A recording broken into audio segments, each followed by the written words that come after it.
Selamat pagi Bapak Ibu dan Saudaraku, apa kabar pagi ini?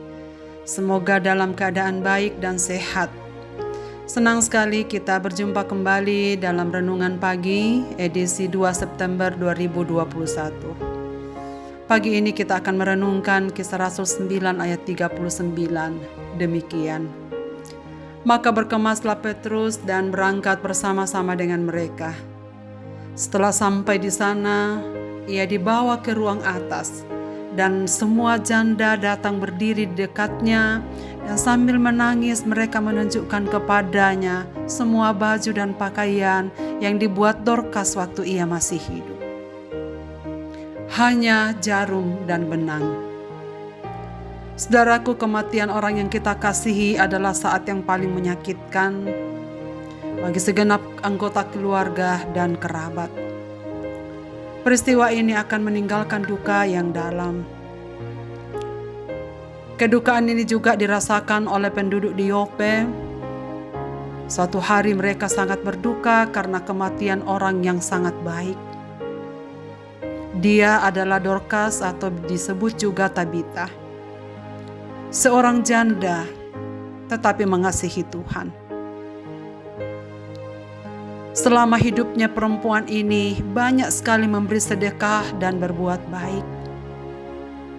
Ia bukanlah perempuan terkenal, apalagi kaya raya. Tapi sejak ia mengenal Kristus, hidupnya digunakan untuk menunjukkan dirinya sebagai murid Kristus yang baik. Pada saat kematiannya banyak orang meratapinya, seolah-olah tidak ingin kehilangan. Bahkan berusaha mencari Petrus untuk datang melawat mereka dalam dukanya. Pada waktu Petrus datang di samping jenazahnya, semua janda datang menunjukkan kepadanya sambil menangis semua baju dan pakaian yang Dorkas jahit dengan gratis kepada mereka. Para janda ini tak rela kehilangan orang yang sangat baik itu. Melihat hal itu, Petrus berlutut berdoa. Dan singkatnya, Dorkas bangkit. Mujizat itu terkenal ke seluruh penjuru di Yope. Dan berita kebangkitannya membawa Injil makin dikenal, dan banyak orang yang makin menjadi percaya kepada Yesus sebagai Tuhan dan Juru Selamatnya.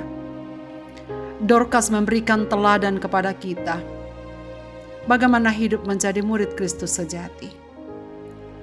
Melayani Kristus tidak hanya sebatas melakukan tugas-tugas gerejawi, tetapi dengan menggunakan apa yang ada di tangan kita.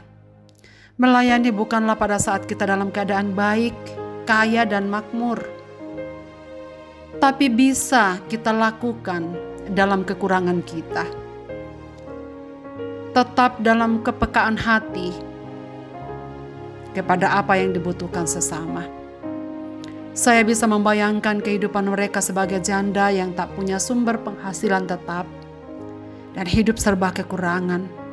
Mungkin makan saja pas-pasan.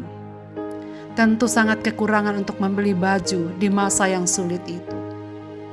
Tapi Dorkas hadir dalam kebutuhan mereka, memberi tanpa pamrih. Dan ternyata pemberian ini sangat berarti bagi mereka. Itulah sebabnya mendengar Dorkas meninggal, mereka semua meratap sambil memegang baju, pakaian yang telah dibuat Dorkas bagi mereka. Dorkas tak pandai mengajar, berkhotbah dan bernyanyi. Ia hanya punya benang dan jarum, tapi ia gunakan sebagai sarana memperkenalkan kasih Kristus.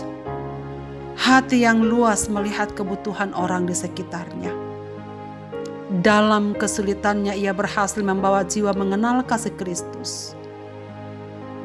Ternyata kekurangan, kesulitan dan apa yang sedang terjadi atau pandemi yang kita hadapi sekarang ini tidak harus menjadi alasan kita tak bisa melayani dan mengatakan kita tak bisa berbuat apa-apa.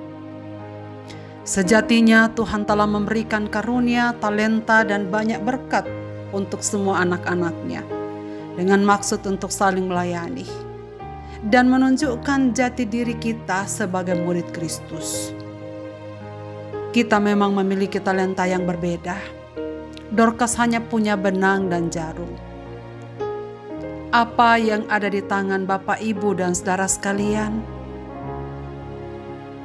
Tuhan berikan supaya kita gunakan sebagai murid Kristus hidup di dunia ini, melayani sesama, dan dengan demikian kita menunjukkan diri kita sebagai pelayan Kristus yang baik. Marilah kita berdoa. Bapa di sorga, terima kasih banyak untuk firman-Mu pagi ini. Telah menyapa kami sebelum kami beraktivitas di hari ini.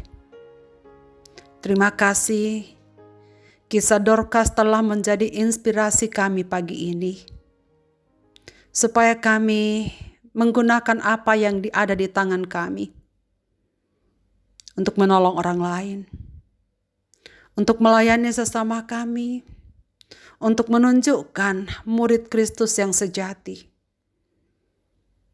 Tolonglah kami ya Tuhan, berikanlah kami kepekaan, supaya kami menyadari apa yang Tuhan berikan pada kami. Dengan maksud kami gunakan untuk memperkenalkan Engkau di tengah-tengah dunia ini. Terima kasih banyak ya Tuhan untuk berkat-Mu pada pagi ini. Dan jadikanlah kami menjadi saluran berkat bagi orang-orang di sekitar kami. Ke dalam tangan kasih-Mu ya Bapa, kami serahkan seluruh hidup kami. Semua umat-Mu yang sudah mendengarkan firman-Mu pada pagi ini dimanapun mereka berada. Apapun yang mereka sedang hadapi, dalam pergumulan-pergumulan hidup mereka, yakinkanlah mereka bahwa Engkau pasti hadir untuk mencukupkan apa yang mereka perlukan, supaya mereka juga dapat menjadi saluran berkat bagi banyak orang. Terima kasih banyak ya Tuhan. Kami serahkan hidup kami dalam tangan-Mu pada pagi ini. Dalam Kristus Tuhan kami berdoa. Amin. Selamat beraktivitas Bapak, Ibu, dan saudara-saudaraku. Tuhan Yesus memberkati kita di hari ini. Amin.